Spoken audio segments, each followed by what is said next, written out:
Hey, good morning from the office. I'm your host, BKP. It is great to be here this morning. It is 63 degrees in LJ, Georgia, 8:01 in the morning. First of all, Josh, let's tell people how they can contact the show. We may have some new viewers this morning because we're going to talk about the Gilmer County pool, the community pool. There's a lot going on there. There's a lot of controversy on social media, and we're gonna give you a handful of facts this morning on this subject, and you take it from there. So 706-889-9700. That is the phone number here. It is a 24/7 phone number. Let me make sure I don't have anything. Turn all the ringers off here, Josh. Right here, you can text the show while it's going on. Tell me if you agree or disagree. You can email us, and there's the social media way to follow us. Now, before we get started, just so if you are viewing this morning because you are interested in the Gilmer County pool, the subject of the Gilmer County pool and what broke yesterday, that it's not going to be open this summer, or that's what Chairman Parris is going to Charlie Parris is going to propose to the commission, that it not open this summer. We'll get into that about 8:24. Okay, we're going to spend about 35 minutes. We got a couple top stories we want to work on first, but we are going to do this story in the 8 o'clock hour. So tell your friends. I wanted to give you a little bit of time. Tell your friends about 8:24. Now, where I want to go first is again, let me address if you're a new viewer, because if you are, keep in mind that if you watch social media and you look at what I post, this is a 2-hour a day, Monday through Friday, opinion show. This is my opinion. It's an opinion show. Want to be clear on that, okay? So I actually share some of my personal views on this show, but they're not necessarily the views of FetchYourNews.com. Our reporters, they work independent of this opinion show, and we don't cross channels. All right. So the reason I wanted to set that up is I'm pro-life, and sometimes I say I'm very pro-life, and people misunderstand. Well, life or not? I mean, how could you be very pro-life? And the reason I say I'm very pro-life is because when I'll say the other side, pro-choice or pro-abortion, okay? They have taken the 9 months, generally it's 9 months, okay, unless you have a niece, myself, that was born premature at 3.5 months or somewhere in that area, yes. And when my niece was born, I could probably hold her in the palm of my hand. I'll never forget that. I'll never forget my niece being when she was born, and she was sent to Newark, New Jersey, special premature center for anyhow. That being said, the pro-choice side, okay, the pro-choice side has put everything in the stages, okay? 20 weeks, third trimester abortions, and now Ralph Northam, the governor of Virginia, even said that after the baby's delivered, they would comfort the baby. Remember that? The Virginia governor, they would comfort the baby after it was delivered. The doctor and the mother would, talk, and then a decision to be made to terminate the baby's life. Wow, that one still gets me, okay?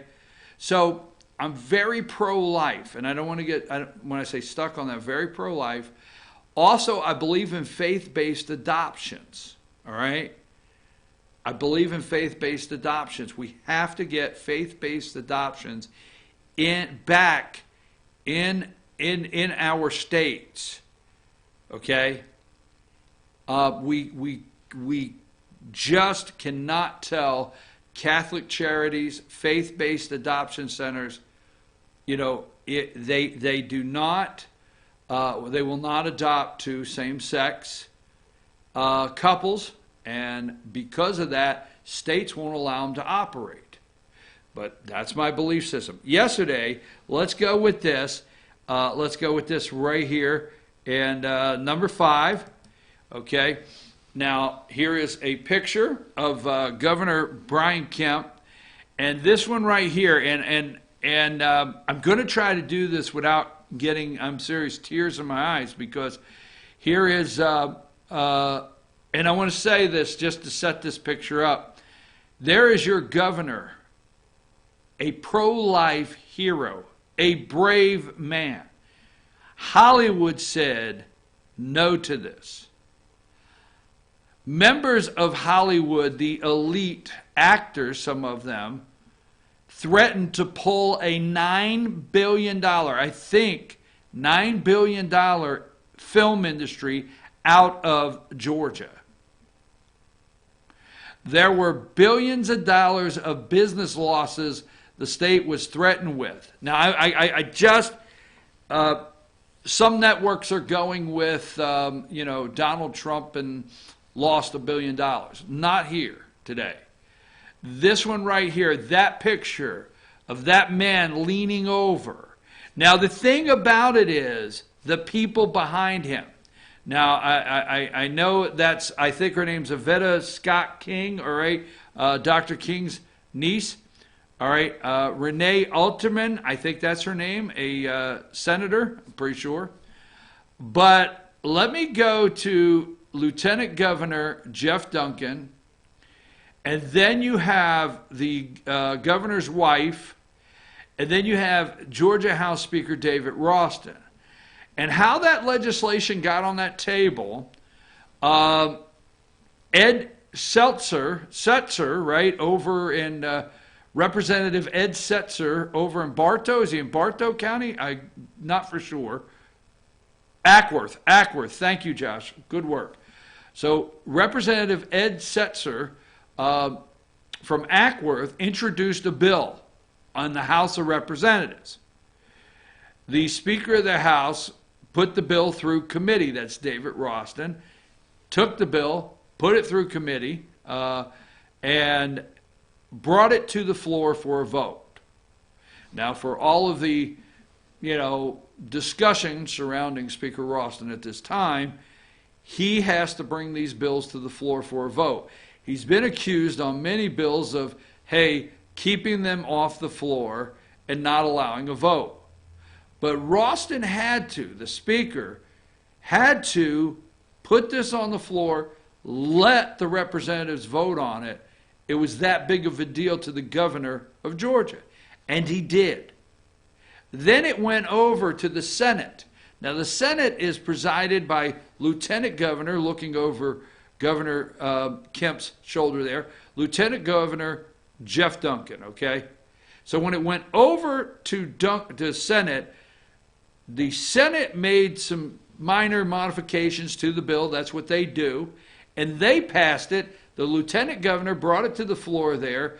They made some modifications. The Lieutenant Governor and the Senate sent it back to the House. That's how it works. About 2 days before the session was over, the 2019 General Assembly down there in Atlanta was over for the year, legislative session. The bill that came back from the Senate, the Speaker put back on the floor. It went back on the floor for a vote. Now, what I'm saying is because between the Lieutenant Governor and the Speaker of the House, and don't forget this is a House bill, okay? So, Speaker Ralston, had Ed Setzler. I do not want to miss giving this guy a lot of credit, okay, for the bill, Representative. But Speaker Ralston put it on the floor, sent it over. Lieutenant Governor Duncan did his job. The Senate did their job. They brought it back. Speaker Ralston put it back on the floor for a vote. It passed. And the governor right there has a bill. And the reason that unification, okay, it is not just, I love this guy, right? Brian Kemp, the governor, brave, guts, a hero. I mean, you could just continue on and on. The leaning over that desk, just the picture of that, and the people behind him in support. So, big deal there yesterday. So we want to show a video of this is the fetal heartbeat bill, meaning when, and the state of Georgia has a bill now, or a law. It's the law as of that pen stroke yesterday, but the state of Georgia now has the toughest, one of the toughest anti-abortion bills in the country. When a heartbeat is detected, that can be 6 weeks. After that, it's against the law to have an abortion. 6 weeks. The fetal heartbeat bill. Let's play this video real quick from yesterday, Governor Brian Kemp signing this bill. Thank you all so much for being here with us this morning. As you all know, Georgia is a state that values life. We protect the innocent. We champion the vulnerable. We stand up and speak for those who are unable to speak for themselves. The Life Act is very simple, but also very powerful. A declaration that all life has value, that all life matters, and that all life is worthy of protection. I understand, like the others have said, that some oppose this legislation. I realize that some may challenge it in the court of law. But our job is to do what is right, not what is easy. We are called to be strong and courageous. And we will not back down. We will always continue to fight for life. I'm signing HB 481 this morning to ensure that all Georgians have the opportunity to live, grow, learn, and prosper in our great state. Through the Life Act, we will allow precious babies to grow up and realize their full God-given potential.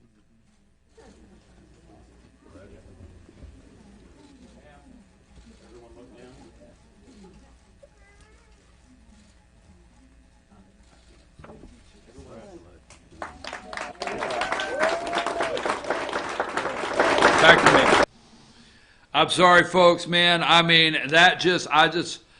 I get all emotional over that. We value life in Georgia, the Life Act. All lives matter, all life matters. Well, you know he's in trouble for that. Not back down, HB 481. Now, Josh, I sent you one video. You remember I said disregard that one? Do you still have it? Get the one I said disregard, and I want to fast forward because right after that, the opposition made some comments. It's about a minute long. All right, I want to play that one. There's going to be a little redundancy, but ASAP, as soon as you can get that video. Can you find that right where they're doing? All right, set that up, have that ready. Go a little bit back so it comes out and we don't miss anything, and go ahead and put that up when you're ready. Here it comes, folks. Today, Georgia has joined this race to the bottom. The bottom when it comes to access to health care. The bottom when it comes to standing up for those who need us the most. I have one message for Governor Kemp. We will see you, sir, in court. Yes. Yes. All right, so yesterday, if you were listening to this show, I told you immediately 5 minutes afterwards, I went as far to say 5 minutes after it was signed, there would be a court. Go ahead and put up number 5 again. There would be a lawsuit filed. As you could see immediately, a race to the bottom. Georgia is a race to the bottom. Do you hear life? The sanctity of life, protecting life is considered racing to the bottom. Did you hear any of them come out and say, when New York, okay, you could deliver, okay, you could be in the delivery process of a baby, not a fetus, folks, a baby in New York State, and you can abort that. You can abort that child. I don't want to get into the disgusting facts because it's very horrific when you start talking about it. You could do that. Virginia was passing a law, attempting to pass a law with Governor Ralph Northam. They would deliver the baby, then abort the baby. And these people have the nerve to say Georgia is racing to the bottom? Are you serious? And health care? Maybe you missed out there before you went to the podium that Georgia made some major moves in health care with Medicaid expansion waivers. Okay, I don't want to get that wrong. It's not Medicaid expansion, it's Medicaid waivers. But anyhow, Georgia has done some things to help rural hospitals in this last legislative session and grow the availability for people to get health care in Georgia. So maybe they missed the last legislative session. So race to the bottom. But I'm so proud of our governor in Georgia. I am so proud of what he did, the courage he had, and what he said yesterday. This is not it. I want you to look this up because I got to get ready to go to break because we're going to do the Gilmer County pool story. But I want you to look this up, okay? He also went on to say in that statement yesterday about adoptions. And we'll talk about adoptions tomorrow on the show. Faith-based adoptions. But I want you to look up Brian Kemp, governor of Georgia, said, we're not done. And not just that he signed the bill. To me, I was so proud to hear him say, we are not done. And it makes it exciting to me to say, hey, next year, are we going to open up to faith-based adoptions? That's a bill that tried to make it 2 years ago and failed, okay? And failed, and we want to talk about that one tomorrow. Okay, before we go to our first break, you're looking at news cycles all over. This is a, let me just say something, number 18, okay, this is the woman that Craig from the New York Times, she's an investigative reporter. And they have gone through and they have leaked President Trump's some transcripts of his tax returns, not the actual tax returns, okay? And not the actual tax returns. And number 7, and you're hearing all over the news, overall, Mr. Trump lost so much money that he was able to avoid paying income taxes for 8 of 10 years, okay? They are trying to run your president down like you would not believe. Number 9, they love it. They love, these networks love it. Trump tax returns show $1 billion in losses, okay? It's game over, Mitch McConnell said on the Mueller report. Let me go to number 13, CNN. All right. New York Times, Trump lost 1.17 billion over 10 years. CNN is loving that, okay? Now, this was back in the 80s and the 90s, all right? So, anyhow, what about, there's 2 things. No wonder Trump's not going to put his tax returns out there. Because if this leaks, okay, every single day they're going to leak stuff. Every single day. They're going to leak stuff to try to bring our president down. Okay? It's going to be nonstop. They want the tax returns. What does this make relevant in your life today? Now, there's 2 things. He lost a lot of money. So is the story that this guy is a failure, a loser? Is that the story? Because I'm telling you, folks, they still don't believe he won the presidency. They do not accept he won anywhere in his life. The guy happens to be getting on Air Force One in the Oval Office, financed his own campaign. Who paid for that Trump Force One? You remember that big Trump plane that was flying to all those campaign rallies, like 4 a day? Who paid for that jet fuel? Who paid that pilot? Who paid that staff? Donald J. Trump. Not the American people, folks. When he was campaigning for the Republic. Now, when you become the nominee, the Republican nominee, you get, okay, campaign funds from the Republican Party. But when he was running in the primary, folks, who paid the bills? Not you, the American taxpayer. Oh, no, no. He was paying the bills out of his pocket. Maybe if they want to report the losses, maybe he is the greatest business turnaround in history. Maybe he turned that business around. Maybe he sustained these losses over this period of time and turned the business around to where it was very profitable. And it is very profitable today. The Trump Enterprises is very profitable. Trump Tower is there. I don't think they repossessed it. I mean, the interesting thing is they're going on and he lost $1 billion. Okay, I get it. But when he heads down to Mar-a-Lago in Florida, I don't see where they've repossessed it. I mean, he still owns that. When he heads out to Bedminster, New Jersey, out there to that golf course, still looks like to me he owns the place.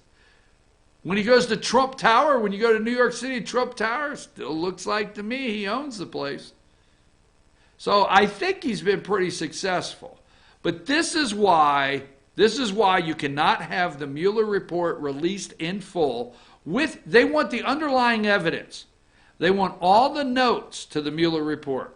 Why? So they can leak them through the New York Times and Washington Post every day. All right, any little tabloid. I mean, they've all turned into tabloid journalism.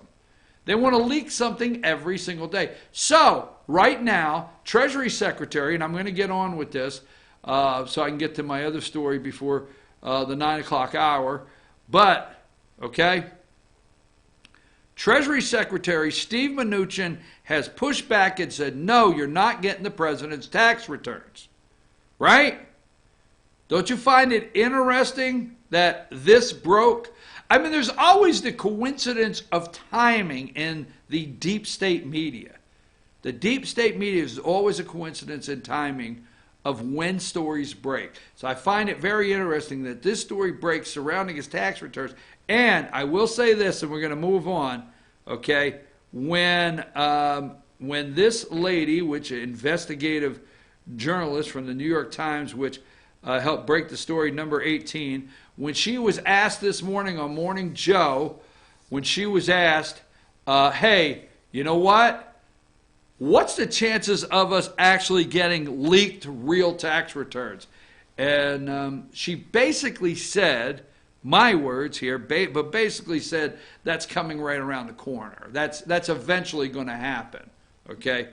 So they want to leak stuff every single day to take down your president of the United States. Can you believe, have you ever seen so many people betting on the failure of a country, betting on the failure of your president, betting on the failure of you? If you are out there today and you're enjoying the economy and you're enjoying life, do you realize they want to crash things around you? So you will no longer be enjoying that, and you will realize, oh my God, I must vote for Joe Biden so my life can be complete. That is the mental thought process. Pull up Nancy Pelosi. They're mental, folks. They got a screw loose. Nancy Pelosi said, basically, quote, Speaker of the House, Nancy Pelosi said, we have to stop a Trump second term at all costs. We have to stop it. It has to be stopped. Get ready, folks. I'm going to take a break and come back right at the bottom of the hour, 8:30. We're going to give 25 minutes and dedicate it to the Gilmer County pool. And we're going to give you some facts. We're going to show you some pictures. And we're going to tell you where to go to read for yourself. Forget all the social media hype you're listening to. Stick with the facts right after these messages. Take us a break, Josh.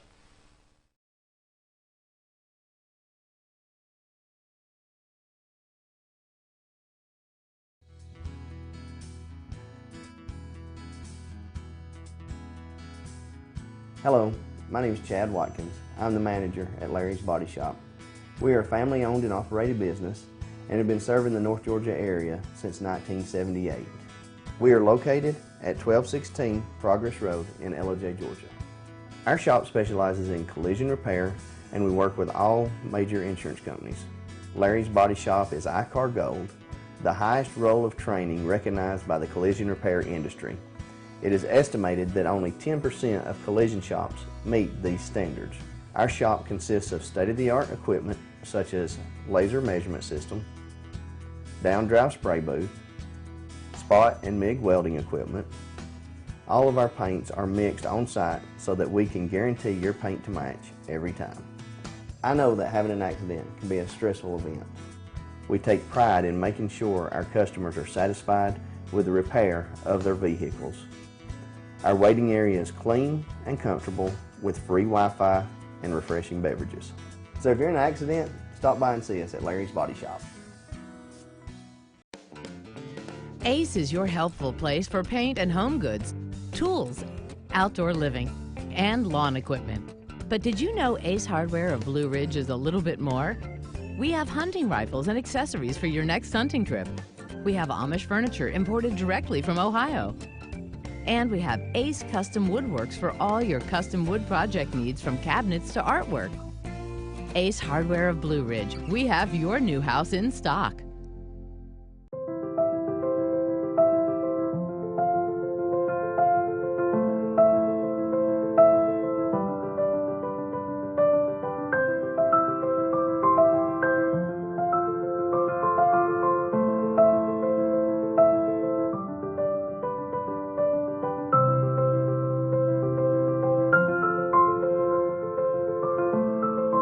North Georgia Diamond is your source for diamonds in North Georgia.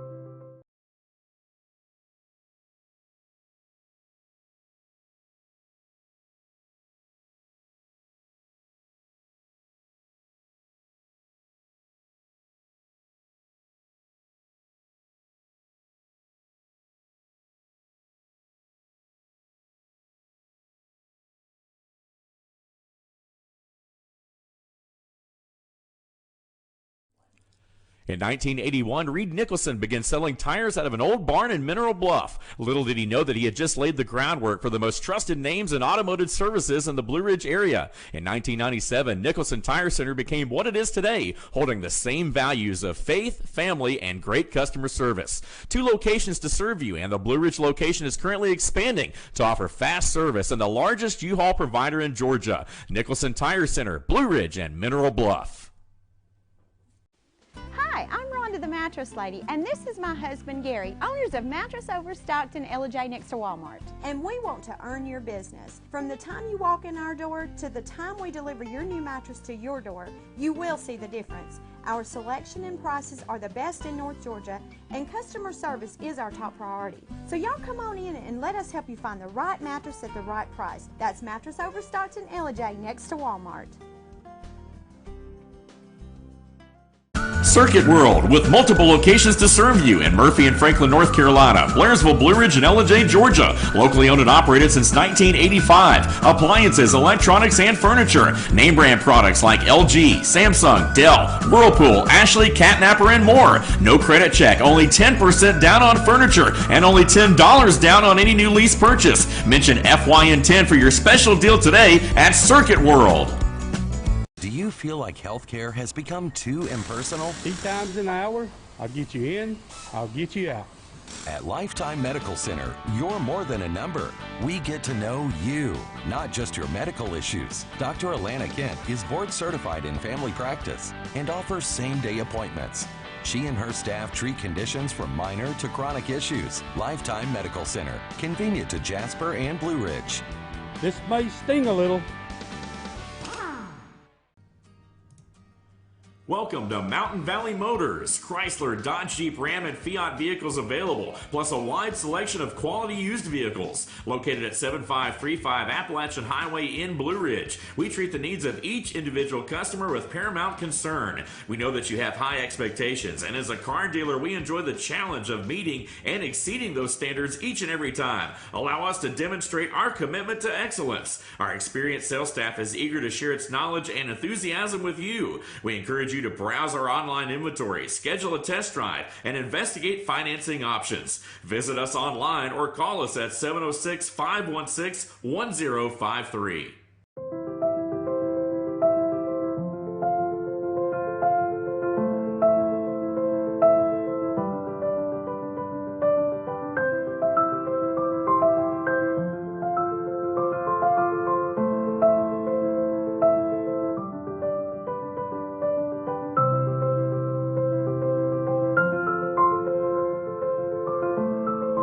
North Georgia Diamond is your source for diamonds in North Georgia.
All right, folks, we're back. I'm your host, BKP. Good morning from the office, North Georgia's only live online morning show. Here is the way you can contact the show right there. You can get in touch with us right there. Those are the numbers, phone number, email address, and social media way you can follow the show. Now, Josh is recording this. This is part one, Gilmer County Pool. We'll call this part one. He'll put a title out there. We will wait until today's workshop meeting, and tomorrow we'll bring part two. So today we want to stay with a couple facts. Now, first, before we start on the pool, let me say this. This is not opposition to anybody personally, okay? Too many people get personal on this, and this is not going to be personal. This is not in opposition to any government, local government. This is not in opposition. This is not negative, okay, at all. So whatever people take this and do is up to them. So one, I want to stay focused. First of all, it's the Gilmer County Pool, and it is exceeded. The Gilmer County Pool is at the Gilmer County Civic Center, okay, which has exceeded the lifespan of a community pool. That's fact number one. So if you're out there and you're wondering, it's exceeded the life of a community pool. We've had the study done, all right? So normally, this pool is obsolete by now according to standards. That's number one. Number two, why is it the Gilmer County Pool? Why is it the Gilmer County's responsibility to bring back a pool? Okay? Now, when I say this, first of all, Gilmer County is broke. Now, the county has 2 cities and the Board of Education. All right? So Gilmer County itself is broke, and we'll get into that. You are 80 million, around 80 million. I'm going to use a round number, but there's nobody going to argue with this. Okay? You're in the area of $80 million in debt. You don't bring in enough money in the county, tax revenue or SPLOST revenue, to pay the bond payment. You have on your property tax, homeowners out there, business owners, okay? Business owners in Gilmer County have seen the most aggressive personal property tax investigations, I'm going to say investigations, audits, okay? You have, in Gilmer County, you have seen the most aggressive businesses, personal property tax, because tax revenue is desperately needed to pay the debt. Now, people are going to push back and argue with that. So what's this got to do with the pool? Let's stay focused. We'll get there, okay? You are seeing business owners, property owners in Gilmer County. You see on your tax bill, you see your millage rate, okay? Which they raised property taxes. That the commission does not like to say it this way, but last year they had to advertise in the local legal organ and let you know that they were raising your property tax. So one, they raised your property tax. That's number one. Then you look at your tax bill and you have $1 million on your tax bill. Now, the current commission or chairman did not levy that $1 million tax. That goes all the way back to Chairman J.C. Sanford's administration.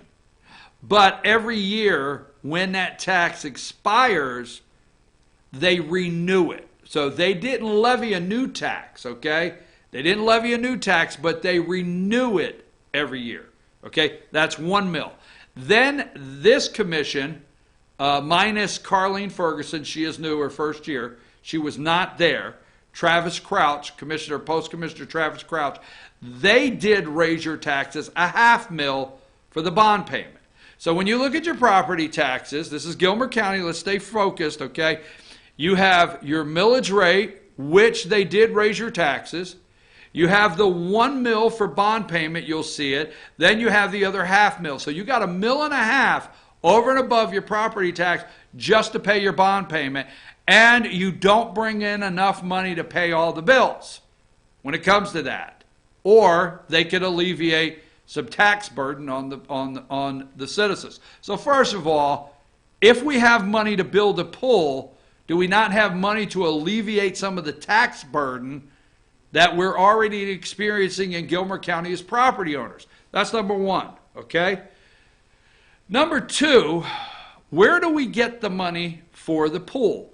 Why is it on the back of Gilmer County taxpayers, property taxpayers, for a pool?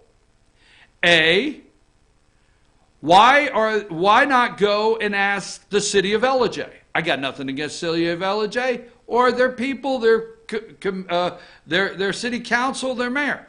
Why not go ask the city of Ellijay for a new pool? Why not see? Let's just use $1 million. Why not go ask them? Why not go ask the city of East Ellijay to put a new pool over next to Walmart? Kids could go to the movie and then to the pool. Whatever. Because I understand that, it's my understanding is East Ellijay is always sitting on about $1 million in the bank. Maybe, maybe not. Okay? And this is not derogatory to East Ellijay. Why are we not over asking East Ellijay to build a pool? Right? Why are we not asking the Board of Education? Now, I want a swim team. I like the swim team. I support the swim team. But why not ask the Board of Education to build a pool for the entire county? Do you stop to think the kids that swim in the pool live in the county, so therefore they go to the schools in the county, right? So it's their kids, right? Every child, every day, whatever their motto is. It's not negative knocking on the schools. But before we get out there too far, let's remember the Board of Education of Gilmer County receives 75, maybe more, but 75 cents. Every dollar that's paid in taxes out of your pocket, okay, property taxes, 75 cents goes to the Board of Education. Only a quarter stays at Gilmer County itself, the commissioners, only a quarter. 75 cents goes to the school. Why don't they build a pool? Why don't they build a pool, put a plan in where parents could pay year-round, kids could come in the summer, they could have a swim team, they could have their swim team, they could hold big statewide swim meets, whatever. Why not? Last but not least, why don't we have a joint venture? Why can we never get along? You do realize we have a joint venture on the Water Authority, right? And the county, I think the county, East LJ and LJ, if I'm right. I mean, I'm for sure people are waiting to correct me. But we have a joint venture on the Water Authority. That's how you get water. I think East LJ appoints so many, LJ appoints so many, and the county appoints so many, and there's a Water Authority. Why not have an EEG aquatic center? LJ, East LJ, and Gilmer? I don't know. But there's so many options out there that have to be put on the table. Why? Because Gilmer County is broke. Now, for those, I understand the pool party.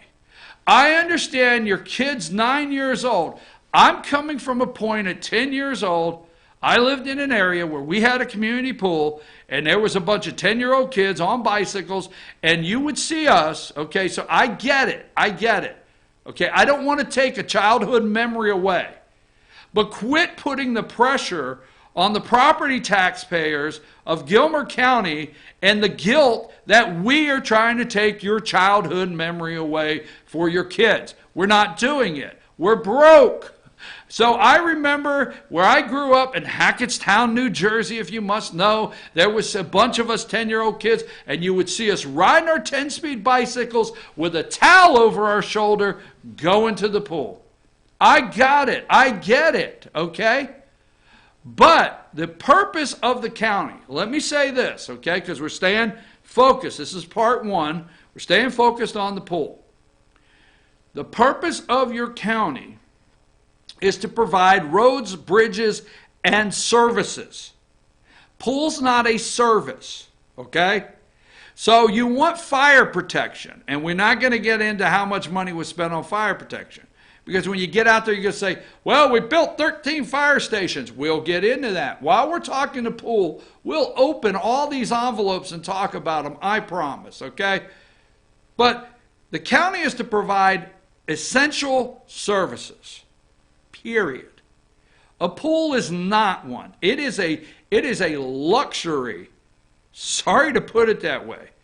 But first is road and bridges. Years ago, the commissioners, it was called road commissioner because basically that's what it was. The first priority of the Gilmer County Commission is roads and bridges, folks.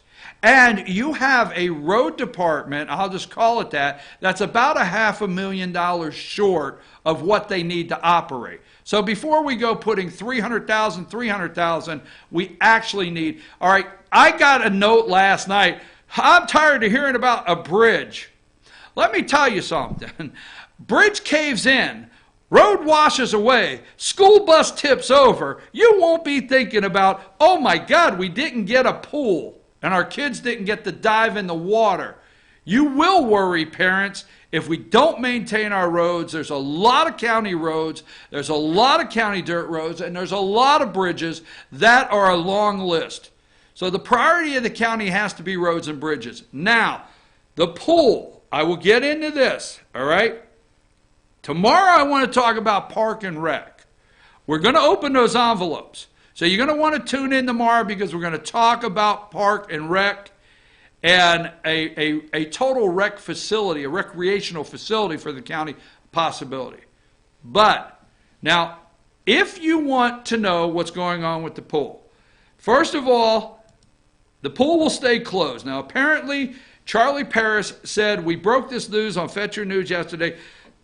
Chairman Charlie Paris says he's in hopes to close the pool this year because it's losing 5,000 gallons. The pool holds about 250,000 gallons, folks. It's losing about 5,000 gallons a day. They turn the pumps on, and they're getting 22,000 a day in lost water. Okay? So he wants to close it down and build a new one. Build it where? Where do you get the money? Who's going to build this pool? I sure hope, I'll say this no matter how it comes across, I sure hope we are not going to put the construction of a new pool in the hands of the department head of Park and Rec. I sure to God hope we're not going to do that. And we don't need to do that if they power through. Okay? So show them, if you want to know where the pool's leaking, if you want to know what's going on, number one, we did this investigation for years, okay? There is the pool when it was empty when we did, this is back in 2011. Show number two. Okay? Number two, this is the pump area that had to be replaced 2011. Number three, where are the leaks?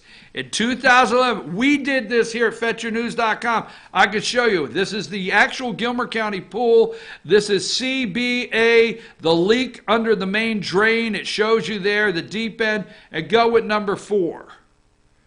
And here is number 4, pool surface cracking at expansion joint. Okay? So in 2011, folks, Sunbelt Pools got $132,000. In 2011, $132,000 repair was made on the pool in April of 2011. They got a $70,000 grant, okay, from the Harrison Foundation against $132,000. In 2015, the leaks, we did a radar inspection. The county did a radar inspection, okay? And here's the thing. I get it. Where are the kids going to go from the Boys and Girls Club? I get it. Okay. Where are you going to have your birthday parties? I get it. All right. So I'm not in opposition of a pool. I'm not. I'm not in opposition of building a new pool. I'm not. I'm in opposition of taking $1 from a county that can't even maintain the roads and bridges and put into this pool at this time. There's other avenues. There's the Board of Education, there's the City of LJ, there's the City of East LJ. There's other ways to put the revenue together for this pool.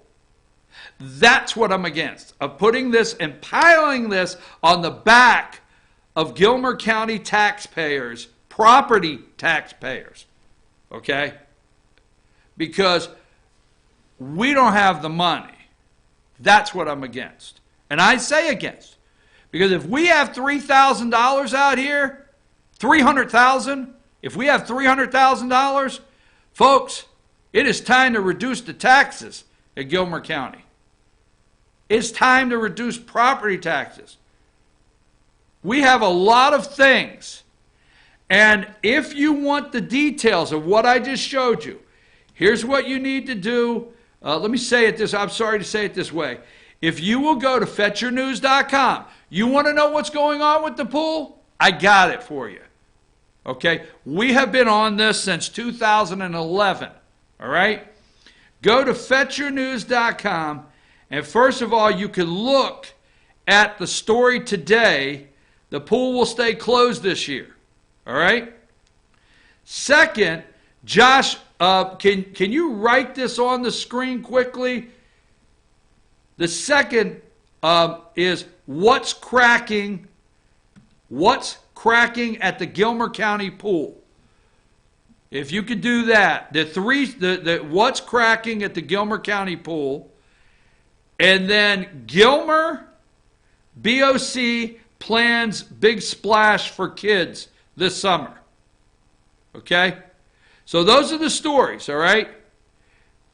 You want to go to what's cracking at the Gilmer County pool.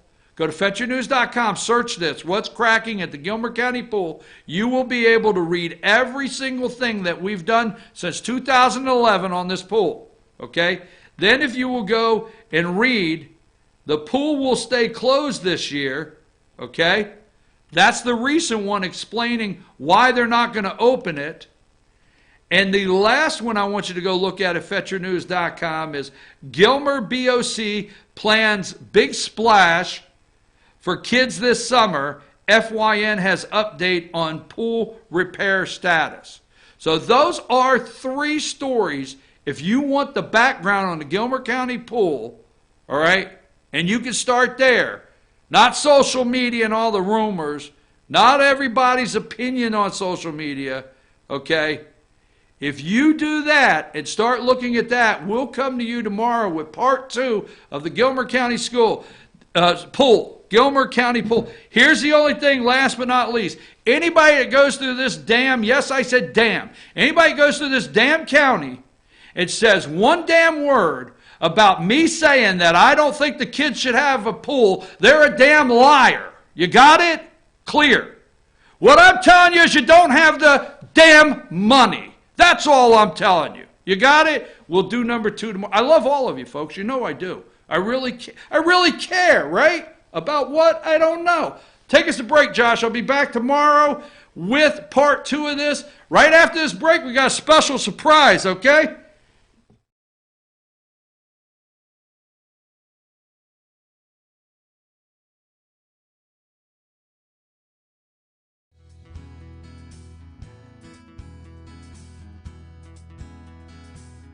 Hello, my name is Chad Watkins. I'm the manager at Larry's Body Shop. We are a family-owned and operated business and have been serving the North Georgia area since 1978.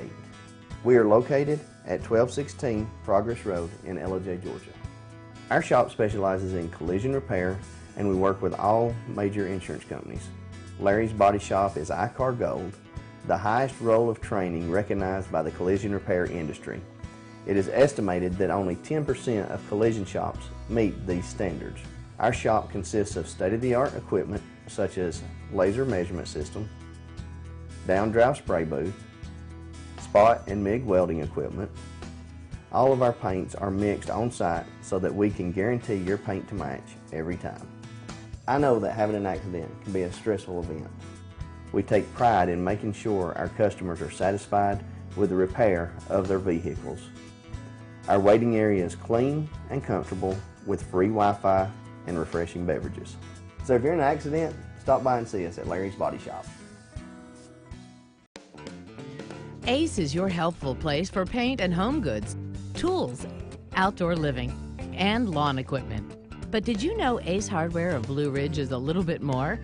We have hunting rifles and accessories for your next hunting trip. We have Amish furniture imported directly from Ohio. And we have Ace Custom Woodworks for all your custom wood project needs from cabinets to artwork. Ace Hardware of Blue Ridge, we have your new house in stock.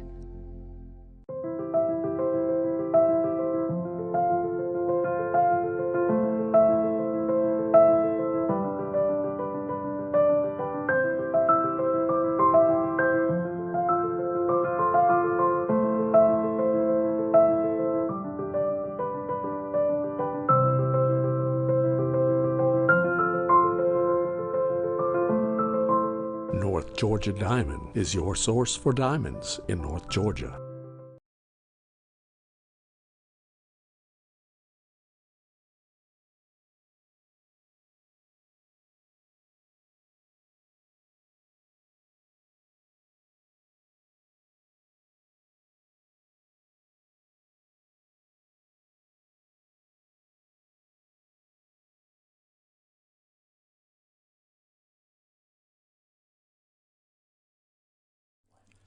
In 1981, Reed Nicholson began selling tires out of an old barn in Mineral Bluff. Little did he know that he had just laid the groundwork for the most trusted names in automotive services in the Blue Ridge area. In 1997, Nicholson Tire Center became what it is today, holding the same values of faith, family, and great customer service. 2 locations to serve you, and the Blue Ridge location is currently expanding to offer fast service and the largest U-Haul provider in Georgia. Nicholson Tire Center, Blue Ridge, and Mineral Bluff. Hi, I'm Rhonda the Mattress Lady, and this is my husband Gary, owners of Mattress Overstocked in LJ next to Walmart. And we want to earn your business. From the time you walk in our door to the time we deliver your new mattress to your door, you will see the difference. Our selection and prices are the best in North Georgia, and customer service is our top priority. So y'all come on in and let us help you find the right mattress at the right price. That's Mattress Overstocked in LJ next to Walmart. Circuit World, with multiple locations to serve you in Murphy and Franklin, North Carolina, Blairsville, Blue Ridge, and Ellijay, Georgia. Locally owned and operated since 1985. Appliances, electronics, and furniture. Name brand products like LG, Samsung, Dell, Whirlpool, Ashley, Catnapper, and more. No credit check, only 10% down on furniture, and only $10 down on any new lease purchase. Mention FYN10 for your special deal today at Circuit World. Do you feel like healthcare has become too impersonal? 3 times an hour, I'll get you in, I'll get you out. At Lifetime Medical Center, you're more than a number. We get to know you, not just your medical issues. Dr. Alana Kent is board certified in family practice and offers same-day appointments. She and her staff treat conditions from minor to chronic issues. Lifetime Medical Center, convenient to Jasper and Blue Ridge. This may sting a little. Welcome to Mountain Valley Motors. Chrysler, Dodge, Jeep, Ram, and Fiat vehicles available, plus a wide selection of quality used vehicles. Located at 7535 Appalachian Highway in Blue Ridge, we treat the needs of each individual customer with paramount concern. We know that you have high expectations, and as a car dealer, we enjoy the challenge of meeting and exceeding those standards each and every time. Allow us to demonstrate our commitment to excellence. Our experienced sales staff is eager to share its knowledge and enthusiasm with you. We encourage you to browse our online inventory, schedule a test drive, and investigate financing options. Visit us online or call us at 706-516-1053.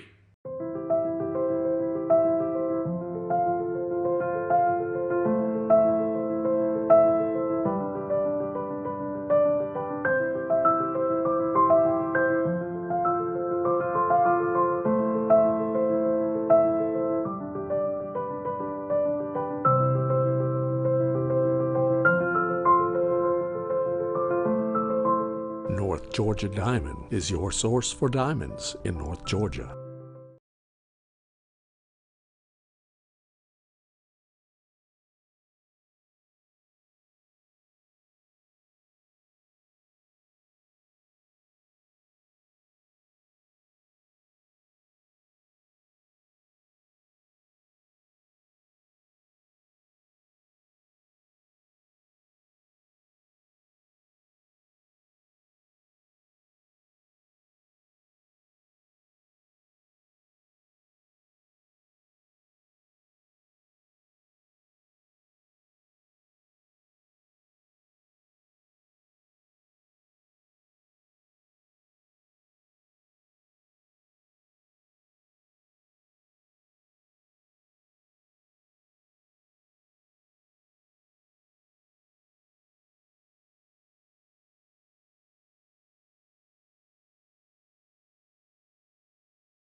Holy cow. There's a surprise for you. Surprise! Yeah, Brian promised you a surprise and you got it. We got a little coral working here. We got a little yellow coral working here. Morning, Bruce. Morning. 2/3 of the All-Star panel. Yeah, 2/3 of the All-Star panel here. Brian, as any of you experienced the last, well, let's call it a rant instead of a segment, shall we? He's on a mission. He's going over to the commission meeting this morning and speak his piece about the fact that he supports kids having a swimming pool, but he doesn't support being in debt to pay for it. That's a big but. It is. Is that about right? Did I kind of state that? Yeah. Okay. It's a $300,000 but. Right? Yeah, exactly. Josh, we're happy to be here with you for the last hour today. We look forward tonight, I guess, reconvening over at, not reconvening, convening. If we it would be reconvened because we were there last week. Well, and you convene now. So. Yeah, and we're convening anyway. So we're gonna be together with BKP over at the Ball Yard in Fannin County. We're gonna be over at the home of the Fannin County Rebels this afternoon for a 4:40 pregame and a 5 o'clock first pitch for a doubleheader between the Fannin County Rebels Elite 8 representatives from 3A. Is that correct, Josh? 3A. They're going to be taking on the Pike County Pirates out of Zebulon, Georgia. Over there between Tifton and Barnesville, south of Macon. So they're going to make the 3-hour trek up to Fannin County and play a doubleheader tonight. And if needed, if there's a split tonight, we'll have a single game tomorrow Thursday at 5 o'clock. So we look forward to that. I think it should be a great matchup. Got great pitching staff, as I can see on paper. Josh and I talked about it. They've got 3 starters, all with an ERA of 1 or under. So that that's pretty formidable when they throw. They throw hard. They're throwing 90 miles an hour. A lot of them are going to play baseball at the next level. So that should be a fun matchup tonight. Josh, look forward to seeing you out there this afternoon. I hope they make it through Atlanta okay with the traffic. Yeah, exactly. Just saying. You think they'll get a police escort? I don't know how that works. We got a baseball game to get to. Anyway, so that's the Elite Eight matchup tonight in Fannin County at 5 o'clock. So, anyway, I think in the 8 o'clock segment, Brian talked about another Brian Kemp signing the heartbeat bill, which is did it yesterday. We're now one of how many states? 8? Is that right? I think it's 6. 6? Yeah, I think it's 6. Just go with that just a little bit. Well, basically, you're not going to. A woman's not going to be allowed to have an abortion once they can detect a fetal heartbeat. So that they're saying is somewhere around 6 weeks. So it's certainly something I think that reflects the life going on inside of the woman. The opposition, of course, says whatever is going on inside of a woman's body is up to her. But Georgia's not going to allow abortions now after a heartbeat is detected, and that's, I think, a big step forward for protecting human life. Agreed, and we won't re-debate the whys, the wherefores. Brian did a great job of doing that already this morning, but there was one article that came to light that I just got to touch on, because it is just so typical of what the left does when they try to argue against the heartbeat bill, for instance. Yeah, I mean, it's all like women's rights as opposed to anything, about the unborn baby. And again, I mean, fetus, embryo, whatever you want to call it. Massive cells. Well, yeah. I mean, that's how they refer to it. I printed this article this morning because my wife almost jumped out of her skin when she read this. And so I looked it up. CNN's Prime Time with Chris Cuomo, Monday night, a segment on the legality of state-level fetal heartbeat bills. It says spiraled into chaotic debate when CNN contributor and New York City Democrat politician Christine Quinn and Rick Santorum and Chris Cuomo got together to discuss when a woman is pregnant, that is not human being inside of her. Stated by Cuomo and Christine Quinn. Now, and Chris Cuomo's the one that's always in perpetual state of surprise. His eyes are always like white and brown. It's like, what? Cuomo and Quinn teamed up in pushing back on Santorum as he articulated what science tells us about unborn humans. At every stage of life as an embryo, a fetus, or after 5 weeks of age, when his or her heartbeat can be detected by an ultrasound, an unborn child has his or her own unique DNA. But this lady states that the child is not human. What would it be if it wasn't human? I don't know. It's not a whale. It's not a wolf. It's not an eel. It's not a bird. It's crazy. Santorum was pretty. He goes on to state that he or she at that stage has a unique genetic code, a blood type, sex, race, all of which can differ from his or her mother's or father's. This unique individual is developed inside a woman's body, not part of the woman's body, and cannot be regulated as the mother's property, Santorum argued. How do you respond to that? Quinn says when a woman is pregnant, that's not a human being inside of her, it's part of her body. This is about women having full agency and control of her body and making decisions. I think it's just, they just try to diminish or talk about an embryo or fetus as something that's not human or not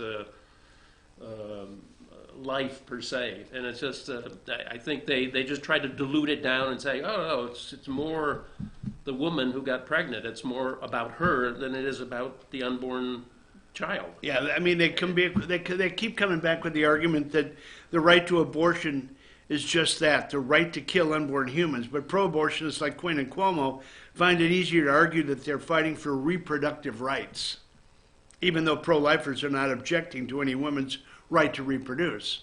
So yeah, and of course that's when it all happens. I mean, the woman generally didn't self-fertilize. So I mean, it's just amazing. I just found that just so repulsive that someone could sit there on national TV. Of course, they don't have. What are they down to? About 16 viewers now, aren't they? I don't know, but yeah, obviously there's still some diehards.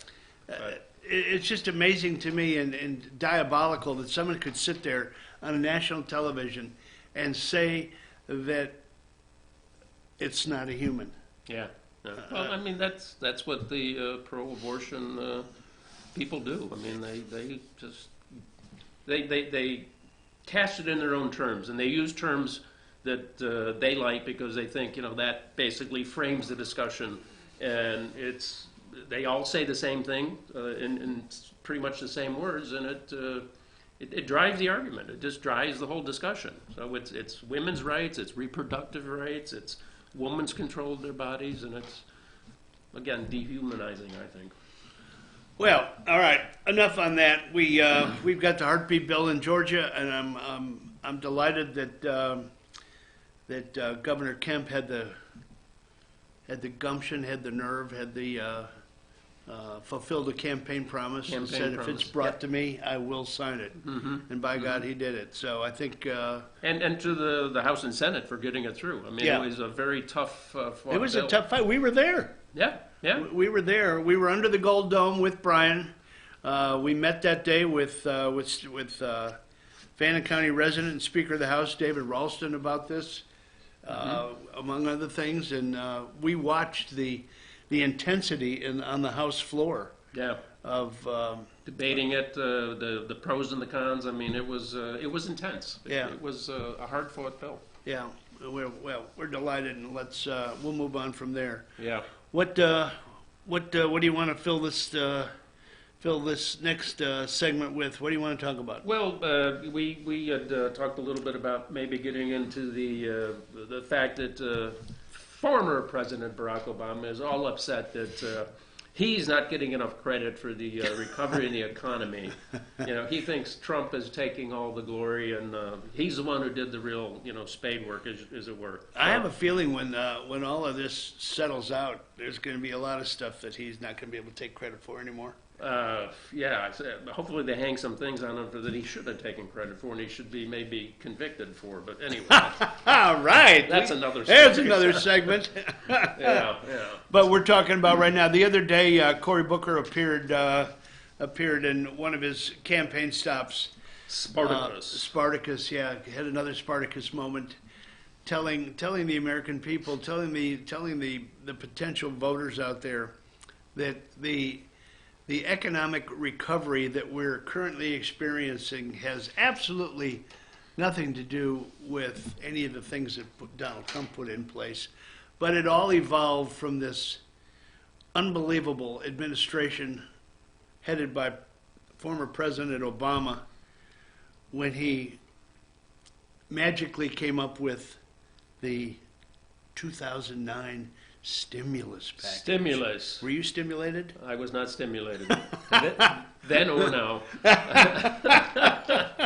You didn't feel a tickle in your leg like Chris Matthews? No, but again, I mean, he at the time he said he inherited this from George W. Bush. I inherited the worst economic. Yeah. Yep. But then in 8 years he presided over the worst economic recovery in modern times. Never had a growth of more than 2%. Is that what it was? Yeah, never had annualized. Yeah. And he said in his last 2 years, particularly, he's saying 2% growth is the best you're going to be able to hope for. The economy is just that bad, and it's on its last legs. He also said that jobs weren't coming back. Get used to I remember it like it was yesterday. Yeah. Get used to it, folks. This is the new normal. Jobs aren't coming back. Yeah. And then, during the campaign... We have got to reinvent ourselves. What's he got? He's got some magic wand to, create manufacturing jobs. How's he going to do that? Just wave his magic wand? And laughs. Yeah. This cynical laugh of his. Yeah. Well, let's look at the reality. The stimulus package was $787 with a B billion dollars that was borrowed. Mm-hmm. Well, borrowed money from the Chinese. Everything's borrowed. Interesting, we were talking in the car this morning coming over from Blue Ridge. Not one Republican voted for the stimulus package. Not a one. 244 to 188. No Republicans and 11 Democrats got together and said no. But the Senate, the filibuster-proof Senate, passed it 61-36. And what is it composed of? Well, they must have had some Republicans join them on that in the Senate. Because they didn't have 60. Yeah. But I'm not sure who that would have been. But anyway. What's it composed? Didn't they have to go out and arm wrestle, make promises to 3 senators? I can't remember if they were all 3 Republicans. I think they did, yes. And I'm not sure who that was. It seems to me, and I get Obamacare confused when they had to arm wrestle to get that passed. Yeah, you can almost bet it was Murkowski out of Alaska, probably Susan Collins, Maine.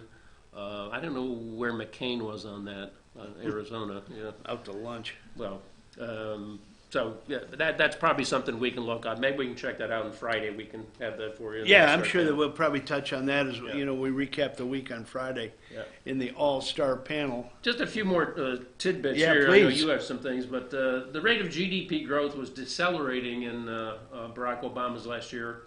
It went from 2.3 in quarter 2 to 1.9 in quarter 3 to 1.8 in quarter 4. Under Trump, GDP has averaged 2.9. Last quarter it was 4.2, and we'll be seeing what the next one is come June or July. So the job growth is what amazes me. Yeah. The jobs numbers that keep coming out is just absolutely astounding. Whether it be in the Hispanic community, the African American community, the community at large, and the detractors will come out and say, well, there's a lot of people that just aren't looking for jobs. Those are, Yeah, I mean, there has been 3.6 million jobs added in the 19 months since Trump took office. How many? 3.6 million. That was roughly comparable to the 3.9 million added in the previous 19 months under Obama. Now, this is from an NPR report, which is sort of trying to say some of these things, were basically moving in the same direction and haven't changed all that much. So, like civilian unemployment rate, that peaked in 2010 and started coming down then. It's trended down. Average hourly earnings have started trending up from the bottom of the recession back in 2007. It's been fairly straight line. It hasn't rocketed up. However, blue-collar jobs grew 3.3% in the year through July, the fastest since 1984. And that's exactly what Trump was looking for. Yeah. He was looking to bring jobs back in the middle America, the blue-collar jobs, You know, the miners, the electricians, the auto workers, the Energy field. energy field, yeah. And I thought one of the biggest contributing factors to the stimulus that Trump has created is his impact on the EPA. What would you think? Yeah, absolutely. I mean, they have rolled back regulations and pointed out correctly. I mean, in terms of environmental protection, we are the only major world power that has been reducing CO2 emissions all by ourselves. We're not in the Kyoto Accord. We're not in the Paris Accord. We're not in any of those big UN-sponsored type things. And we are doing a better job through our capitalistic economy to reduce emissions, have employment, grow wages, and people, I think, have a better feeling for the future of the economy. So I don't have to give up my gas-burning car? No. We Not don't. yet? No. Even if AOC says so? No. Okay. I mean, All you know, right, the whole climate change thing is a bit of a rigged game. You know, it's something that scholars and universities use to get federal money for research. And the Pope. And it's worth billions. Yeah, exactly.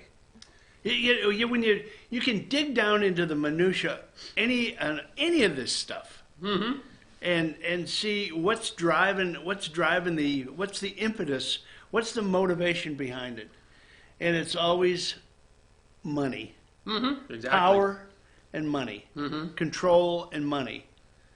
I mean, that literally can be attached to anything you see, whether it be, you know, the push for New World Order. What's that all about? Power and money. Yeah, and control. And control. Yeah, Control. that's the other thing. That's you know, what I the mean. Government. That's what I mean by power. Yeah. Governments, you know, basically their job is to, like, you know, control more of your life. Yeah. Well, going back to the EPA though, didn't Obama sign an executive order? Excuse me. Didn't Trump sign an executive order that said for every new regulation, you had to remove 2? Yeah. Wasn't that not the He case? He did. So now we don't have farmers worrying about if they've got a little pool of mud out in their backyard. The EPA is not going to come in and say, you can't disturb that natural body of water. Yeah, navigable waters. Navigable would be fine. Which they, in previous decades now, the EPA has, like, expanded their power, and they have taken, a standing water, a pond that might be from a spring that's there for part of the year, then dries up in the summer.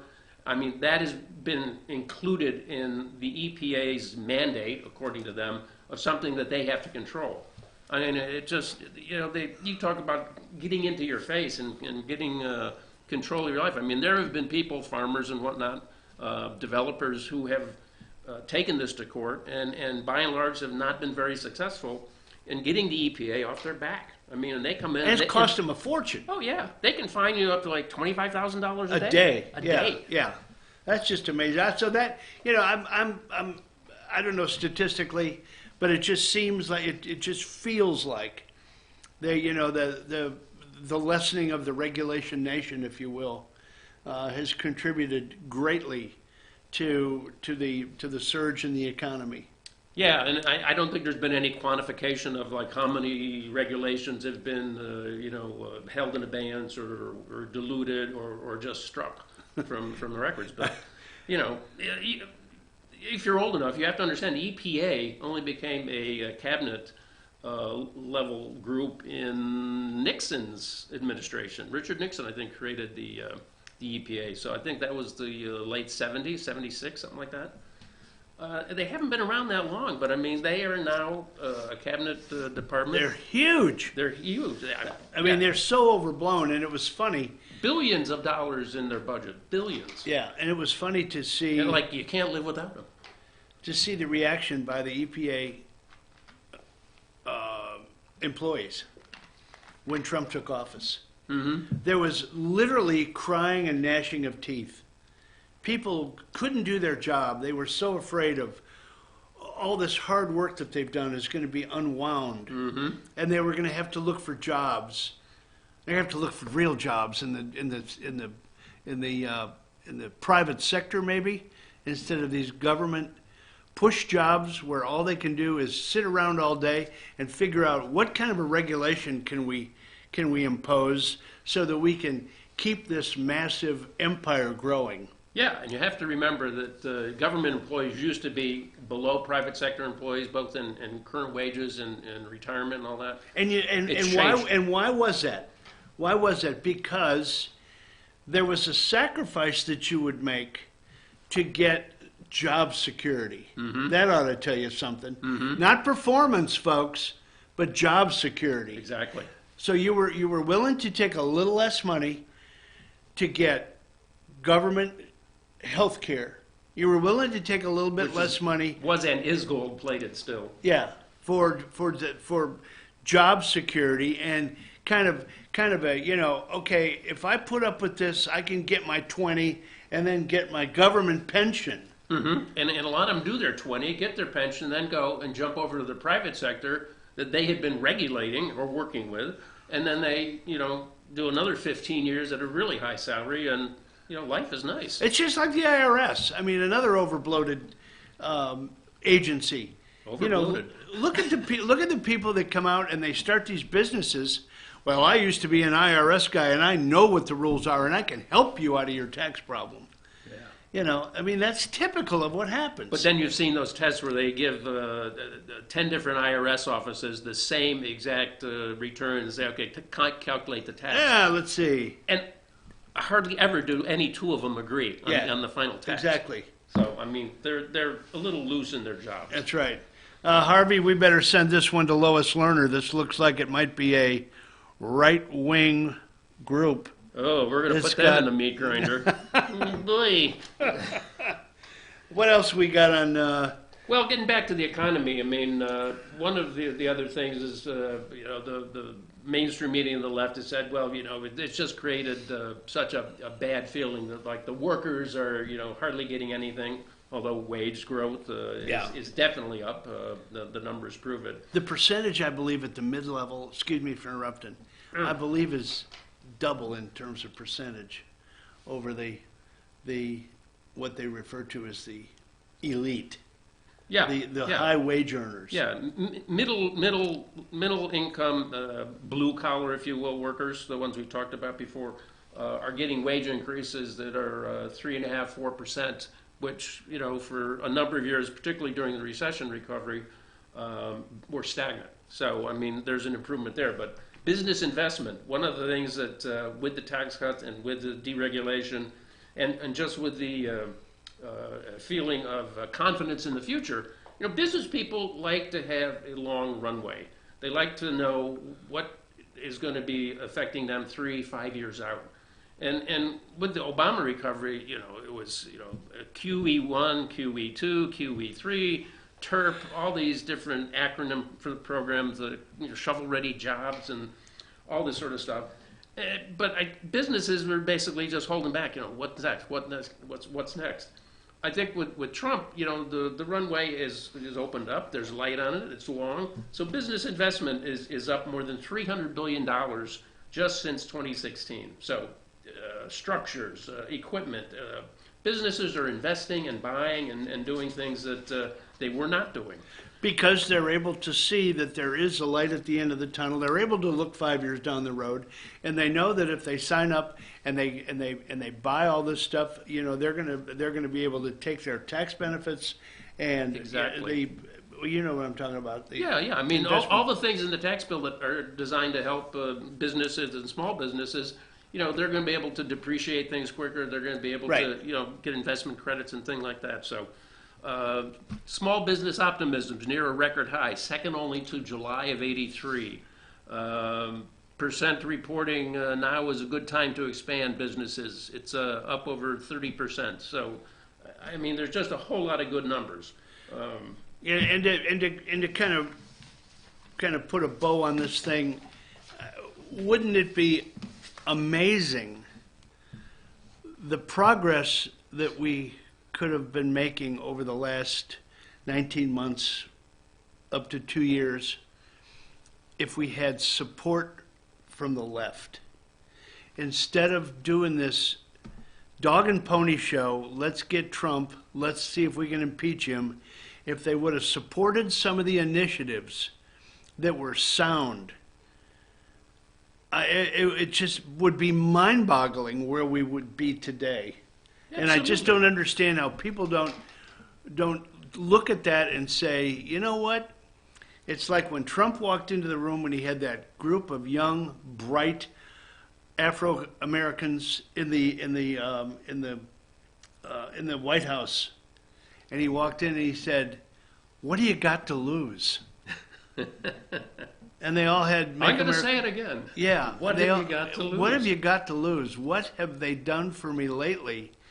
It just grates on me when they say that number one, Trump is a racist, and number two, Trump has not done anything for the black community. He's done more by accident than the divisiveness that Obama extolled over 8 years in office. Yeah, and he's done a lot intentionally, you know, for the African American part of the country. Yeah, I mean, it's just, yeah, you think of all the things that are going on with the economy, with progress on some of the world political issues, North Korea, Middle East, things like that.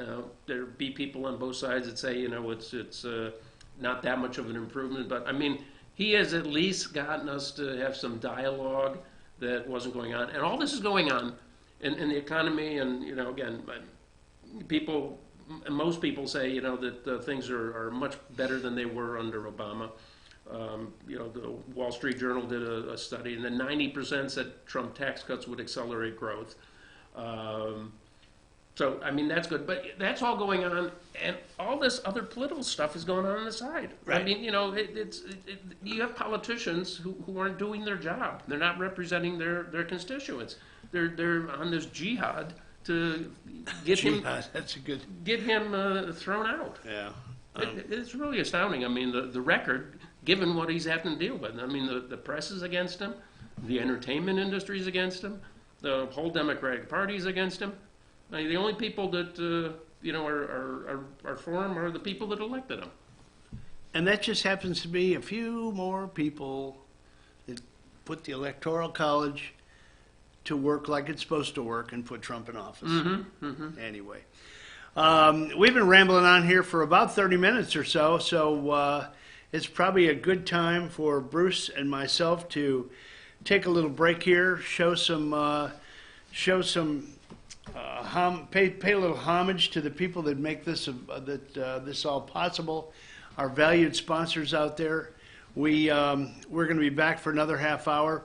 Why don't we move over to the international side when we come back and see what Biden's kid and the Heinz boys been doing in Ukraine and China over the last couple of years. Sounds like you got something loaded and to chew on and racked. You know, and I think we also ought to talk a little bit about these uncovered tax filings from when 1985 to 1994 that were John Trump's that were exposed by the New York Times. That ought to be a fun little. I wonder where they got them to talk to. Anyway, Josh, we appreciate you being at the helm this morning. You do such a great job in there, and why don't we take a break here and go to commercial?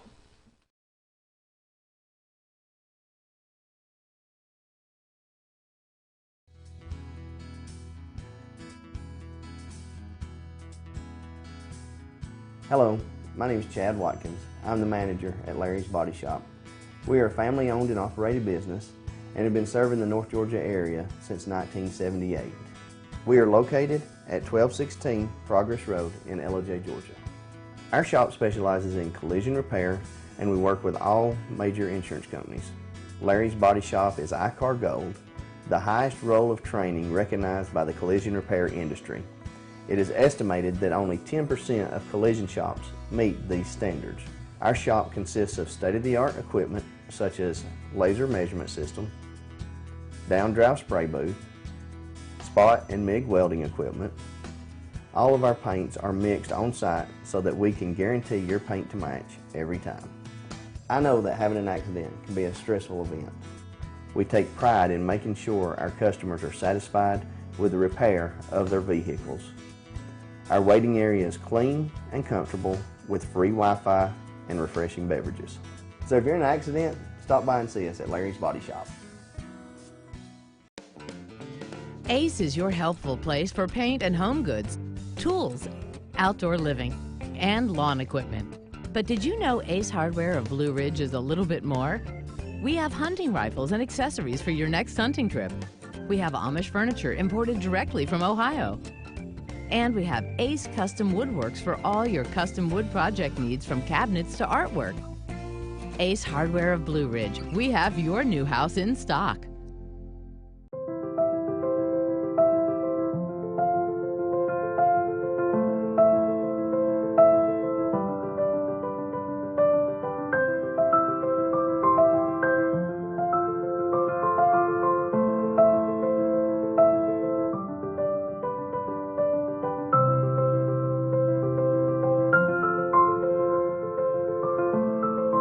North Georgia Diamond is your source for diamonds in North Georgia.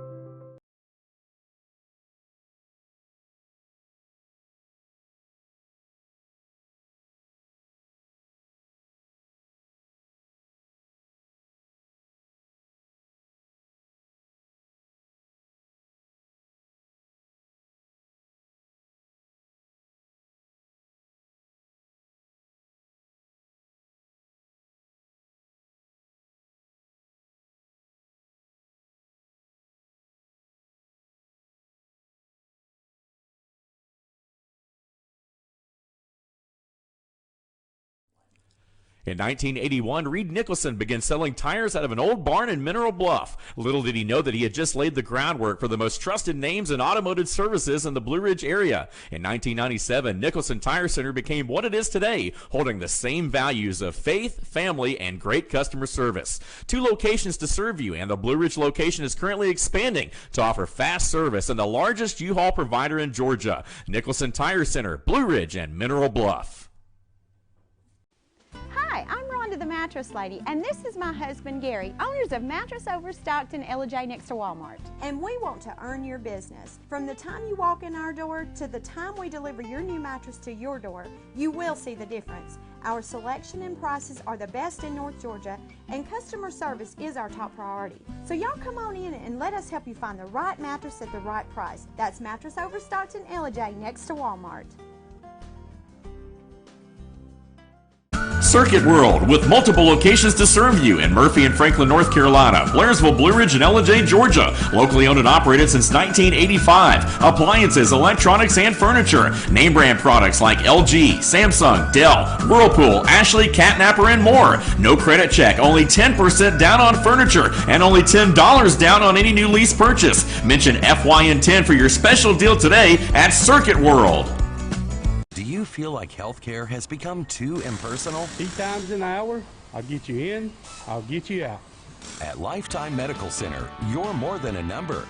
We get to know you, not just your medical issues. Dr. Alana Kent is board certified in family practice and offers same-day appointments.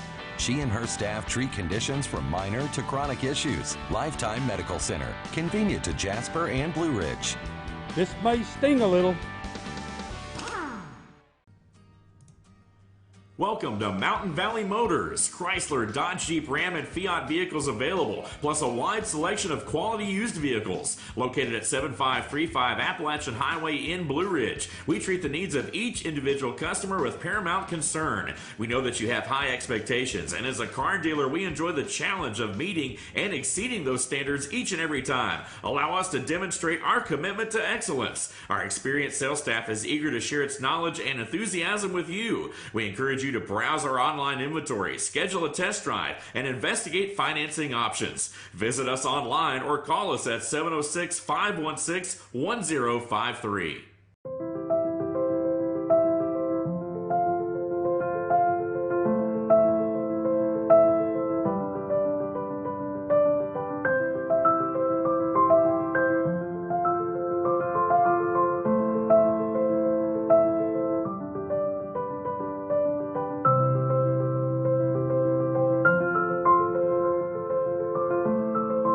North Georgia Diamond is your source for diamonds in North Georgia.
All righty, we are back. This is the surprise guest hosts this morning. Is that what we are? Yeah, that's what we are. If people are tuning into this last hour looking to see what BKP is wrangling about, they're not going to find him here because he is at the Gilmer County Commission meeting, making his thoughts and wishes known about a swimming pool issue that apparently is leaking like a sieve. Huh? Yeah, sounds like. I don't understand how they can have a pool that's leaking that much. Sounds like they're going through water like Grant through Richmond. Yeah.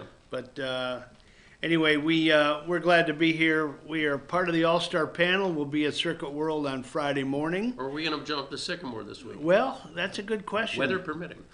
Josh, do you have any idea where we're going to be this week?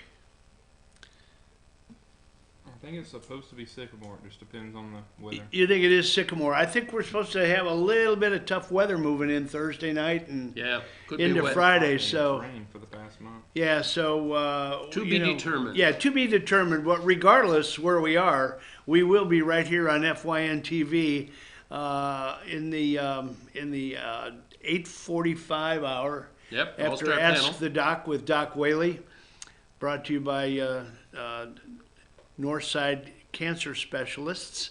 I hope I got that right. And Jane will be joining us as usual. Mm-hmm. Jane has always got something that has burst out of the rabbit hole. Something deep and mysterious. Yeah, deep and mysterious. Deep That's and a good mysterious way. lady. Deep and mysterious is Jane Whaley. Anyway, so we're back. We've covered a little ground. We've talked about CNN and their hypocrisy on abortion. We've moved over to try to dispel the rumor that Trump has been a little bit responsible for the economic growth and the success of capitalism that's going on right now. And those congressmen and senators who voted with him on this stuff. So let's give credit where credit's due. Yeah. Couldn't have done it alone. Yeah. Now, speaking of Trump, it hasn't always been successful, has it? No. He's had a businessman career. He's made big bets and lost big money. You know, if anybody He's made can, big money, too. if anybody can say that they've, let me back up. Put their money where their Most mouth is. successful business people will tell you that, you know, the road to riches always goes through the dump. Mm-hmm. You go off the road occasionally. You go off the road occasionally. You take a few miscues, regardless of whose fault it was. But there's nothing is perfect, and the successful people usually have had a lot of successes, but they've also had some failures. And the New York Times was quick to point out that they've magically uncovered all of these tax records. Of Trump when he was when were they from? During his development days, back in the mid '80s to the mid '90s, 1985 to 1994, a span of what, 10 years, 9 years, something like that. But 25 years old. Exactly. I mean, what does that say? Yeah, and keep in mind, look back what the economic climate was during that time. Bad. I mean, we had Atlantic City collapse, and we had casinos closing left and right.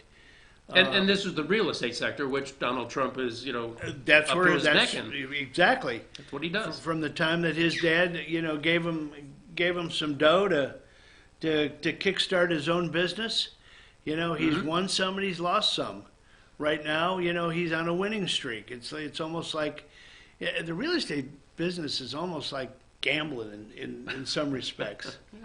But as they say, God doesn't make more land, so that's kind of the thing that drives a lot of people in real estate. But it is based on risk reward. Mm-hmm, yeah. How much risk do you want to take versus the reward that you're going to have at the end of the day? And I mean, our listeners and viewers should understand. I mean, that's very apropos for the North Georgia mountains. I mean, there's been so much development up here that. 07, 08 just went flat. It cratered, and a lot of builders went out of business. They lost their homes. They lost the spec homes that they had that they built, and and now the market has come back over the years, and it's white hot again. Yep. I mean, it literally at a party the other night, one of the realtors, when questioned, how's the market? It is just white hot on fire. Mm-hmm. So anyway, the whole political climate today will be, let's figure out what's in those tax records. Why did that man not have to pay income tax for 10 years? Well, you know what? If you lose that kind of money, if you lose $1.2 billion over 10 years, what happens? You have tax loss carry forwards, ladies and gentlemen. You just have things you can And carry tax forward. loss carry forwards, if anybody doesn't understand how that works, it's an accumulation of your losses that you can take over time against future earnings. Yep. Which gives you a net effect of sometimes zero tax being paid. Yeah. So whether you are in the unfortunate situation of having access to tax loss carry forwards, you still, in order to use them, you got to make money going forward. Otherwise, they just sit there and they don't offset anything. Yeah, and you don't know with these returns. I mean, is this him reporting as an S corp, as an LLC? I mean, he probably had every real estate project of size. He probably has a different company set up for that. Exactly. So you have all these different companies, Right. and he maybe gets a management fee or some fee out of each one of them. Right, and they talked about how he would have to borrow money from this casino to prop up this casino, and the Trump empire, was cratering. Yeah, and these guys they become very very good at moving money around to like cover their bases for a project that maybe is lagging. They maybe have issues getting it built. So if the timing's off and the cash flow isn't there, they move money from other ventures that are already making money, and so it's quite a job, managing all that. And Right. again, we don't know. We don't know, no. But what we can do is we can imagine a snapshot of what Trump has been doing to manage this country with all of the distractions around him. And harken back to that snapshot when things are falling apart around him, but he's got the innate ability to not panic, but, okay, where do I go? How do I maneuver this so I'm back on my feet? Whether it be, you write a book, Art of the Deal. Mm-hmm. That was in that time frame. That brought money in the door. Good for him. Mm-hmm. He found a way to reinvent himself. Maybe do a TV show. The Apprentice. The Apprentice. Whatever. Yeah. The guy finds a way to reinvent himself and pull himself up, and that's exactly what he's doing with this country, I believe. Yeah. I think and the thing, I mean, you see throughout his whole career, he always had an eye to the future. I mean, it wasn't just about what's happening this week. It was stuff that's going to be happening 3 years from now. Right. And I think he still has that very kind of long-term vision that is so desperately needed. Just like he's created the space. Help me with that. The space agency that is going. The Space Force. The Space Force. Yeah. I mean, you look at it and you say, what? Space Force? Really? When you dig down deep and you figure out what that's all about, it's about protecting technology. And it's about putting satellites up that can hone in and steal our intelligence. Yeah, strategic installations, things that we don't want opponents to know where things are. Yeah, I mean, that's what I'm talking about looking into the future and planning for it. Mm-hmm. So taking those two snapshots of 1985 to 94 with today, I mean, I see a lot of similarities there. Yeah, one good, one bad, but regardless, it's the ability to continue moving forward. And sure, we're going to have some bumps just like the market. You see like this, but as long as it keeps trending up, you're in good shape. Yeah. So anyway, I just, they're going to beat that all day long, and we can beat it to death too. But I mean, that's my take on it. And yeah, I wouldn't doubt, the more recent ones are, he might still have loss carry forwards in his current situation before he became president. But again, numbers are probably much bigger now. Yeah. Anyway. It is what it is. Josh, you had something on the show yesterday, didn't you? something. What was it called? A buffoon alert or something like that? Do you have can you show that to the folks out there who might have missed it yesterday? The buffoon alert. Yeah, I know you got to bring it up. I kind of sprung that on you. I was going to let you know about it earlier and totally forgot because we started talking baseball. But anyway, you know, I think you guys were talking about Biden yesterday, weren't you? And some of the gaffes that this guy comes up with, and Josh brilliantly put up this buffoon alert. And you know, Brian was so proud of it he couldn't see straight. He called me at 10 minutes after 10. Did you see the buffoon alert? Here it comes right now. Take a look at this. There you go. Uh-oh. Don't you love that? I mean, that is just amazing. I heard he talks to dead people. He talks. I wouldn't be surprised. Yeah, I don't know. Poor Joe. Poor Joe. Thanks for digging that out, Josh. We'll call that up if we need to, but I can't take my eyes. I look at those crossed eyes up there. Anyway. Yeah, I'm getting dizzy. Yeah, getting dizzy. The guy's out on the campaign trail again. He's doing a West Coast swing. He's trying to woo his friends in Hollywood out there. He's got a couple of $2,800 a plate fundraisers where he's apparently got at least 200 people coming in. Barbara Streisand, maybe? She's a big Democratic supporter. Jim Carrey, who knows? You know, one of the reasons he didn't run the last time was he figured out he couldn't raise any money. Yeah. So with 20-some candidates out there, you know, that pot is getting spread pretty thin. And the one thing that the Hollywood elite is not going to do is they're not going to get in single file behind one candidate. And that's the same I've heard for Wall Street, too. They're not going to put their money on the table yet. They're going to wait and see how this, you know, falls out. And I mean, is it they're going to hold their chips close, right? Yeah. I mean, you know, they might dribble a little out, but the big money is going to wait until the candidate is known, and it's going to be interesting. I think Joe's got issues. I mean, he's got real issues, and some of it is of his own making. Some of it's his family. You know, there's a difference between Obama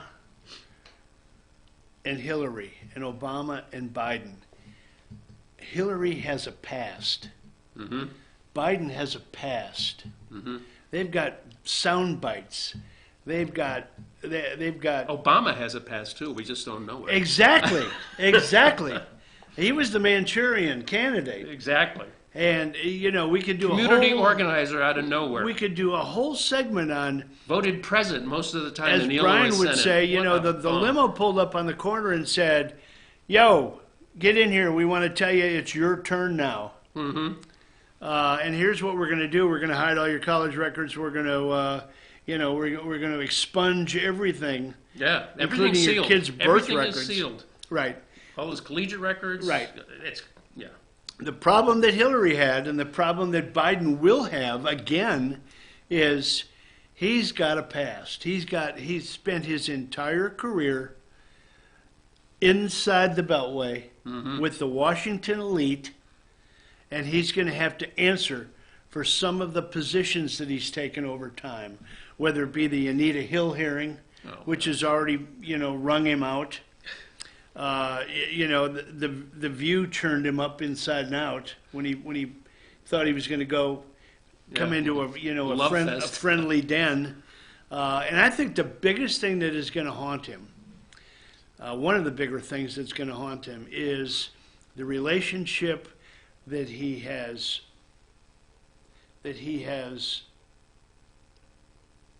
put his son in with Ukraine and China, that Kerry has put his stepson in with Ukraine and China, and another gentleman that belongs to this firm called Rosemart Seneca Partners. I think that is going to really, really be a can of worms for him that's going to come back and cause him some real serious issues. Yeah, I agree with you, but we know the mainstream media will gloss over it. They will play it down. They'll poo-poo it. Say it's no big deal. Just like what? Uranium One? Uranium One. Just like what? Maybe Fast and Furious? Just like all of the scandals that the mainstream media, like you say, glosses over. Whitewater. Let's go way back in time. Yeah, Whitewater, exactly. I mean, yeah, oh they my will. goodness. They will try to insulate him from that, and they'll do it by ignoring it. I think. You think they'll be able to do that successfully? I mean, his handlers are already out there telling the media what they can and can't ask. There was a segment on Rush, and they did sound bites of these handlers. I mean, they were nasty to the media. You cannot ask that question. Don't put him in an imposing position where he has to maybe think on his feet. Oh boy. Maybe, conjugate a verb without talking to the teleprompter. We don't have a teleprompter here, and sometimes we get the verb tense mixed up. What are you going to do? Yeah. But at least I'm a channeling the dead and talking to the former Prime Minister of Great Britain, Margaret Thatcher. Who just called him and told him he should run. Just called him. Yeah. Just got off the phone with go. Maggie May. She's been dead since 2013, ladies and gentlemen. I speak to dead That people. that was just amazing, wasn't it? You can't make his gaffes up. I mean, and he's Mr. Octopus himself, and so I just think he has a lot of strikes against him.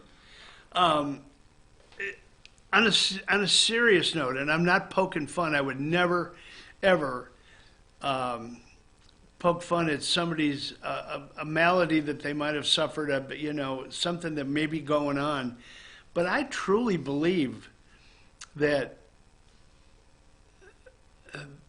there's something going on physically with Joe Biden. Medically, physically going on with him. I agree. I agree. I mean, if you listen closely to him, and Brian has talked about it, he has a tendency to slur some of his words. He and get sort of off in a thought, and then just like lose it. He gets totally tongue-tied, and he can't re-engage again. If someone looks this up, Brian and I talked about it, and Brian thought that possibly he had issues with some aneurysms, and this is going back a little ways.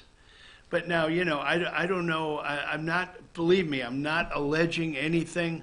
All I'm saying is that the perception that one pulls from some of his press conferences, and the fact that they couldn't even do a live rollout when he announced his candidacy. Well, the rollout, delayed, on again, off again, on again, off again.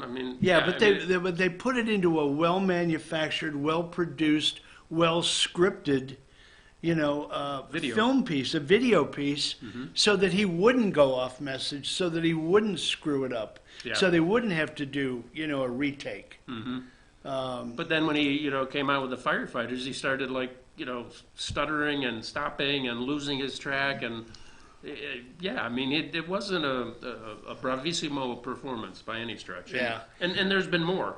Since then, he just seems to, not be dialed in 100%. So he seems to be the candidate, though, that the Democrats, the want to align behind. The mainstream Democrats, not the progressive 10% that are off to the races. Well, that's what they're worried about, that the progressives are going to pull it so far left that they're going to be that Trump is going to win in a landslide. Of the country.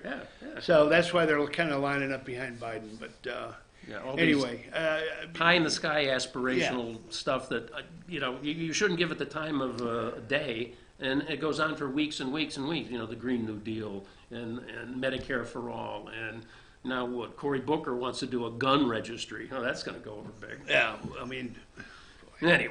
Anyway, well, we've covered a little bit of ground here in the last hour. We've had some fun. We've had a little little talk about baseball, which we're going to rejoin at 4:40 today. You can see that live on FYN TV, and you can will that channel to YouTube as well, Josh? We'll be on our YouTube sports channel as well. The Fan and Rebels today, Elite Eight showdown between the Pike County Pirates out at Fannin Field, right behind the helicopter. today at 5 o'clock first pitch. We got a little chance of rain, I guess, 30% maybe, but you know how it is up in Blue Ridge. It could be raining at McDonald's, and it could be dry as dust at your house. That's happened to us. You know, we're only a mile apart. I know, right? It's pouring down rain here. Well, we haven't seen a Dry bit of it. here. Anyway, we've had some fun this morning. So, Yeah. anyway, we're going to sign off. Please support the sponsors that support this network. Brian and Lisa do a great job in the community, the 10 county areas that we cover, all the way up into North Carolina. We've got some great sports people out there working hard. That's why we're bringing you this baseball broadcast. We know that there's a lot of people out there. We had well over 1,000 connections last time. So the number of people watching FYN TV that maybe couldn't make it out to the ballpark is amazing.